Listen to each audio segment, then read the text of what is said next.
मैं 12वीं कक्षा में पढ़ती हूँ। मेरे गांव से स्कूल बहुत दूर है, इसलिए हॉस्टल में रहती थी। मैं गांव के ही एक युवक से प्रेम करती हूँ। मेरी उससे अक्सर मुलाकात होती रहती थी। इन मुलाकातों में हमारे कई बार शारीरिक संबंध भी बने। एक दिन मुझे मालूम पड़ा कि मेरा गर्भ ठहर गया है। मैं घबरा गई थी, क्योंकि उस समय मैं नाबालिग थी, किसी को बता भी नहीं सकती थी। कुछ समय बाद गर्भ गिराने का भी विचार आया, लेकिन तब तक बहुत देर हो चुकी थी। 18 नवंबर को मैंने हॉस्टल में ही बच्ची को जन्म दिया। तब तक मेरी उम्र 18 वर्ष 6 महीने हो चुकी थी। मैंने किसी भी तरह बच्ची को एक दिन के लिए हॉस्टल में रख लिया। मुझे लोक लाज का डर सताने लगा, क्योंकि मैं बिरग्यानी माँ थी। इसी डर के चलते मैंने 19 नवंबर को बच्ची को हॉस्टल के बाथरूम में शीट पर पटक पटक कर मार दिया। इसके बाद उसका शव कपड़े में लपेटकर हॉस्टल के पीछे कचरे में फेंक दिया। नमस्कार, मैं हूं मोनिका आर्य। नवजात शिशुओं को बचाने की मुहिम पालोना में आपका स्वागत है।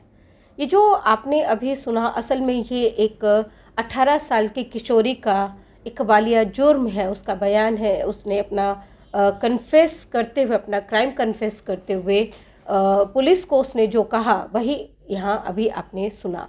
ये जो पूरा मामला है ये मध्य प्रदेश के शहडोल जिले का है। शहडोल जिले में शहडोल मुख्यालय पर एक्चुअली पांडव नगर इलाका पड़ता है। वहाँ 20 नवंबर को एक नवजात बच्ची की डेड बॉडी, उसका शव उस इलाके में, पांडव नगर इलाके में कूड़े के ढेर पर मिला था। ये जो कूड़े का ढेर था ये वहीं पर जो कस्तूरबा गांधी आवासीय विद्यालय है उसके पीछे था, और जो बच्ची का शव है वो एक कपड़े में लिपटा हुआ था। जब किसी राहगीर ने उस शव को वहां पर देखा, उसने पुलिस को सूचना दी, जिसके बाद थाना प्रभारी संजय जायसवाल वो अपनी टीम के साथ घटनास्थल पर पहुंचे थे। बच्ची के शव को उन्होंने पोस्टमार्टम के लिए भिजवाकर इस मामले में अज्ञात के खिलाफ आईपीसी 302 और 201 के तहत मामला दर्ज कर लिया था।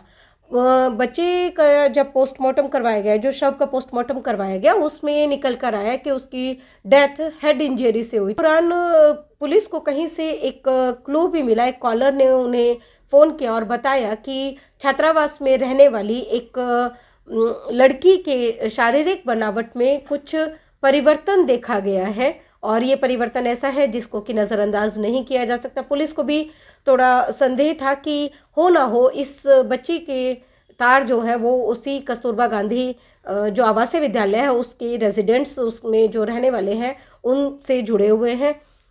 इस क्लू की मदद से पुलिस ने उस लड़की को, उस छात्रा को अपनी कस्टडी में ले लिया। उससे पूछताछ की। पहले तो वो लड़की पुलिस को इधर उधर बहलाती रही, फुसलाती रही। वो उसने अपना जुर्म कबूल नहीं किया, लेकिन जब पुलिस सख्त हुई तो अंत में वो लड़की टूट गई। कहते भी हैं कि पुलिस के सामने अच्छों की नहीं चलती है, तो फिर भी 18 साल की एक छात्रा ही थी जो 12th क्लास में पढ़ती है।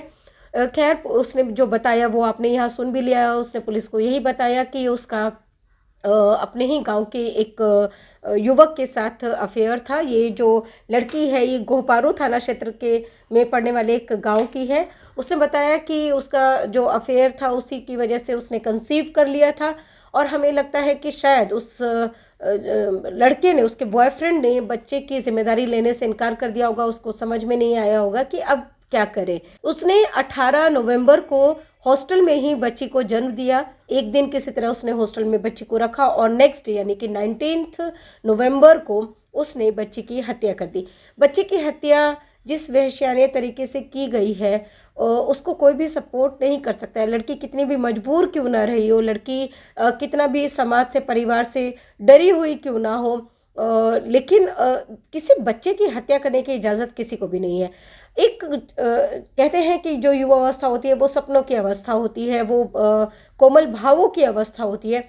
एक कोमल भावों से भरी हुई लड़की, एक प्रेम में पड़ी हुई लड़की कैसे अपने ही द्वारा जन्मे हुए बच्चे को इतनी निर्दयता से कैसे मार सकती है, कैसे अपने ही बच्चे को वो टॉयलेट सीट पर पटक कर उसकी हत्या कर सकती है, ये समझ से परे है। आखिर व्यवहार में ये बदलाव, ये क्रूरता कैसे आ रही है, ये खुद एक रिसर्च का सब्जेक्ट है कि कौन सी चीज़ है जो उनको इस लेवल पर ले जाती है कि वो इस हद तक क्रूर हो जाते हैं अपने ही बच्चे के प्रति। इसके अलावा ये भी सोचने की ज़रूरत है कि हमारा परिवार, हमारा समाज वो कब तक इन चीज़ों को टैबू बनाकर रखेंगे। हम जो समय बदल रहा है उससे नज़रें नहीं मोड़ सकते हैं। लिव इन रिलेशनशिप, अफेयर, ये आज की सच्चाई है। तो क्यों नहीं कुछ ऐसा किया जाए जिससे कि इन बच्चों को कम से कम ज़िंदगी मिल जाए। इस ये जो टैबू है, जो समाज का डर है, इसको दूर करने की ज़रूरत है। इसमें एक बच्चे का तो कोई दोष नहीं होता है, बच्चे को क्यों इसकी सज़ा भुगतनी पड़ती है। इसलिए समाज को अपनी सोच अब बदलनी पड़ेगी। उसको ये आगे आकर ये कहना होगा कि बच्चे का कोई दोष नहीं है, और ये जो बच्चे जन्म लेते हैं इस तरह के रिलेशन से, जिनको कि हमारा समाज आज भी मान्यता नहीं देता है, उसके लिए ज़रूरी है कि समाज खुद आगे आए और सेफ सरेंडर पर बात करे, इस तरह के रिलेशंस पर बात करें, इनसे जन्मे बच्चों पर बात करें। तब कहीं जाकर हो सकता है कि हमारी जो नवयुवतियाँ हैं, हमारी किशोरियाँ हैं, हमारी बच्चे हैं, उनके मन से समाज का डर खत्म होगा और वो अपने बच्चे के लिए जीवन चुन पाएंगी। इसी अपील के साथ मैं इजाज़त लेती हूँ। आप से रिक्वेस्ट रहेगी कि आप हमारे चैनल को सब्सक्राइब करें और यहाँ के शेयर होने वाले कंटेंट को अपने सर्किल में भी शेयर करें, ताकि सेफ सरेंडर के बारे में ज़्यादा से ज़्यादा लोग जान सकें। सेफ सरेंडर क्या है उसका लिंक मैं यहाँ इस खबर के डिस्क्रिप्शन बॉक्स में दे दूँगी। आप प्लीज़ उसे ज़रूर पढ़ें और शेयर करें। नमस्कार।